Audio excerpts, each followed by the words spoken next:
Hi guys, nandito tayo sa bukid at may ititrivia ako sa inyo. Sandali guys, may nakita tayo na halamang gamot na nakakatulong sa mga bukol-bukol na mawala.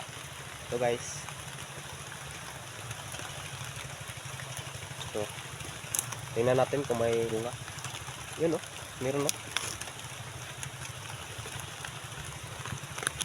Ito po ay isang halamang gamot na makikita natin kung saan, sa mga kahoy, sa mga niyog. Kung pamilyar kayo nito, kumuha kayo agad guys, kasi ito ay epektibong gamot ng mga maliliit na mga bukol.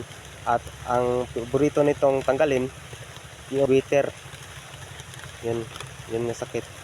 Kaya kung matagal ka nang nag-iinda ng sakit na bitter, ito yung kukunin mo.